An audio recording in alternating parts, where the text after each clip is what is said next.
ચાલો આજે ઉત્તરાયણ સ્પેશિયલ 7 ધાનનો ખીચડો બનાવીએ. ઉત્તરાયણના દિવસે આ ખીચડો ખાવાનું ઘણું મહત્ત્વ છે અને સાથે હેલ્ધી પણ એટલો છે. ઘણા લોકો 1 કે 2 ધાનનો ઉપયોગ કરીને પણ ખીચડો બનાવતા હોય છે, પણ અહીં મેં 7 પ્રકારના ધાનનો ઉપયોગ કર્યો છે.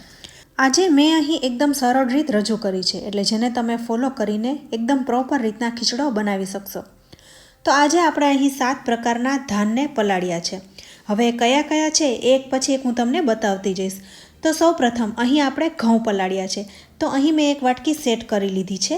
આ 1 વાટકી મેં ઘઉંને રાતના હુંફાળા પાણીમાં 12 કલાક માટે પલાળી દીધા હતા.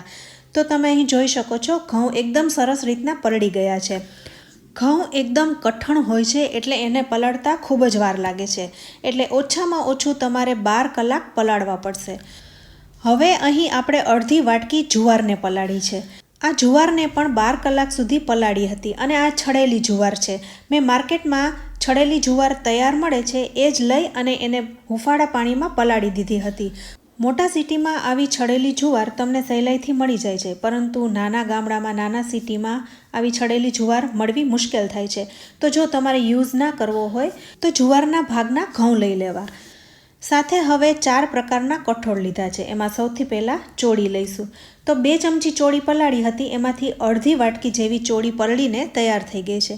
તમારી પાસે સફેદ ચોળી ના હોય તો લાલ ચોળીનો પણ ઉપયોગ કરી શકો છો. સાથે 2 ચમચી જેવા મગ પલાળ્યા હતા. તો મગ પણ તમે જોઈ શકો છો એકદમ સરસ રીતના પલળી ગયા છે. ખીચડો બનાવવા માટે બહુ જૂના કઠોળનો ઉપયોગ ના કરવો. હવે મઠ લીધા છે. તો 2 ચમચી મઠને પલાળી દીધા છે. મઠ સારી રીતના પલળી ગયા છે.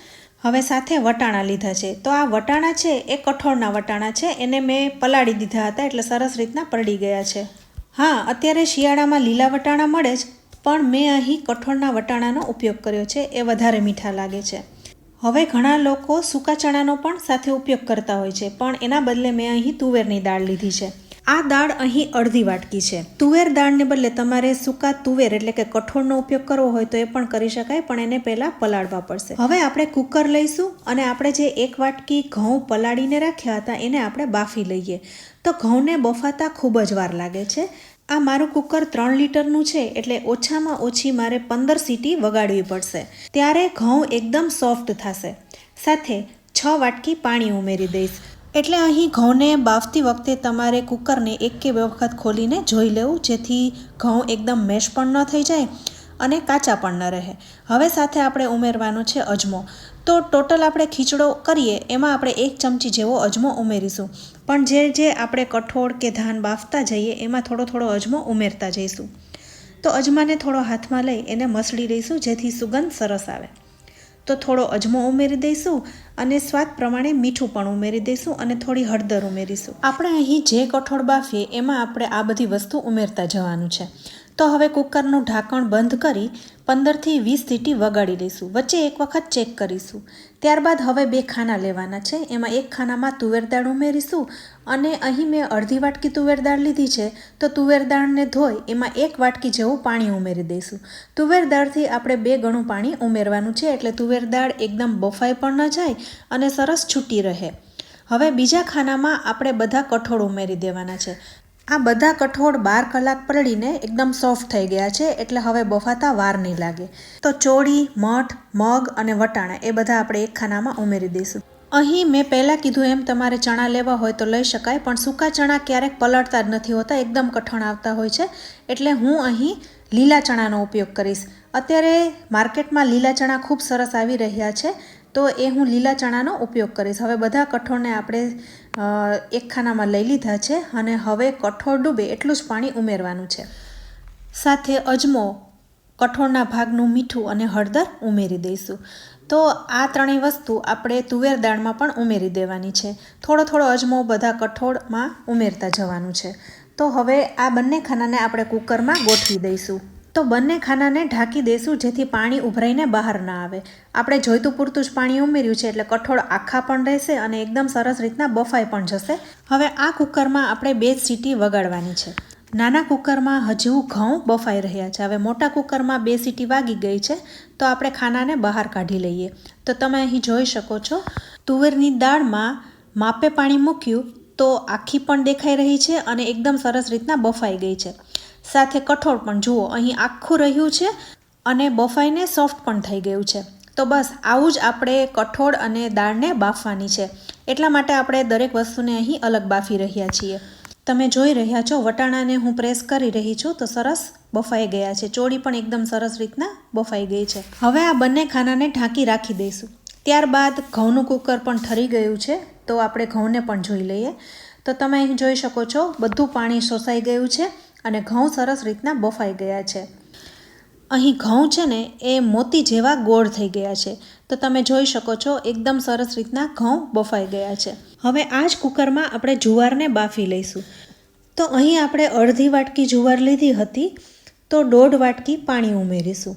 આ છડેલી જુવાર છે એટલે આ જુવારને બફાતા બિલકુલ વાર નહીં લાગે. તો 3 સીટી જ વગાડીશું. સાથે થોડો અજમો, મીઠું અને હળદર પણ ઉમેરી દઈશું. હવે કુકરનું ઢાંકણ બંધ કરી 3 સીટી વગાડીશું. તો 3 સીટી વાગી ગઈ છે તો આપણે કુકર ખોલીને જોઈ લઈએ. તો પાણી પણ અહીં બરોબર છે અને જુવાર એકદમ સરસ બફાઈ ગઈ છે.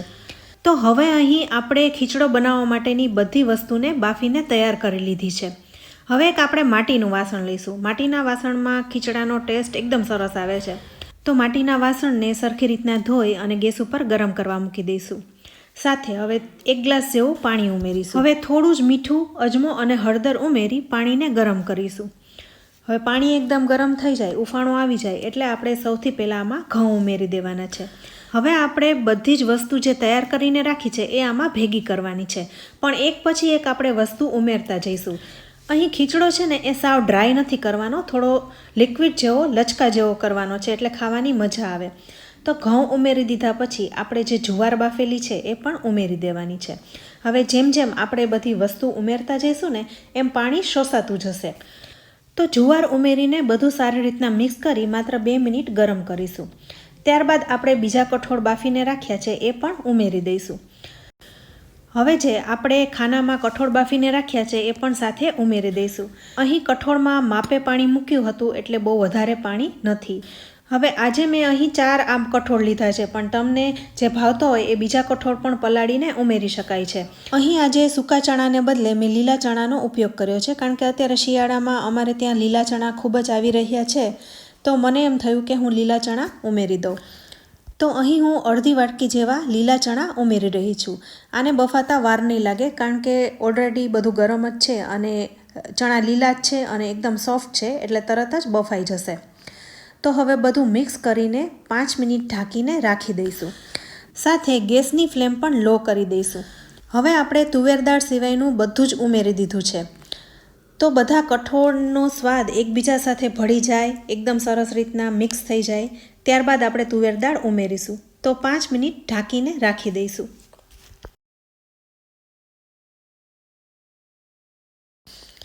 તો હવે 5 મિનિટ થઈ ગઈ છે અને ઘણું ખરું પાણી શોષાઈ ગયું છે. તો હવે તુવેર દાળને પણ સાથે ઉમેરી દઈશું. તુવેર દાળ એકદમ સોફ્ટ જ હોય છે એટલે તરત જ મિક્સ થઈ જશે. તો આપણે બધી તુવેર દાળને ઉમેરી દેવાની છે. અડધી વાટકી તુવેર દાળને બાફી હતી એટલે આટલા ખીચડામાં એટલી વાટકી તમારે પૂરતી છે. હવે તમે અહીં જોઈ શકો છો ખીચડો છે એ એકદમ લચકા જેવો થઈ ગયો છે, પાણી એકદમ પ્રોપર થઈ ગયું છે. તો બસ હવે માત્ર 2 જ મિનિટ ઢાંકીશું જેથી તુવેર દાળની સુગંધ સરસ બેસી જાય. હવે 2 મિનિટ થઈ ગઈ છે તો તમે જોઈ શકો છો ખીચડામાં પાણી એકદમ પ્રોપર છે. સાથે બધું ધાન છે એ પણ આખું દેખાઈ રહ્યું છે. ઘણા લોકો ખીચડાને વઘારતા પણ હોય છે, ખડા મસાલા નાખીને એમાં વેજીટેબલ ઉમેરીને પણ બનાવતા હોય છે, પણ આજે મેં ટ્રેડિશનલી ખીચડો બનાવ્યો છે. તો આ ખીચડા ઉપર તમે સિંગ તેલ, તલનું તેલ અથવા ઘી ઉમેરીને ખાઈ શકો છો. તો આ ગરમા ગરમ ખીચડાને હું સર્વ કરી રહી છું. તો ફ્રેન્ડ્સ, ઉત્તરાયણ આવી રહી છે તો તમે પણ આ રીતે ખીચડો જરૂરથી બનાવજો. આ એકદમ હેલ્ધી અને ટેસ્ટી છે. તો જો તમને ખીચડાની રેસીપી પસંદ આવી હોય ને તો વિડીયોને લાઇક અને શેર કરજો.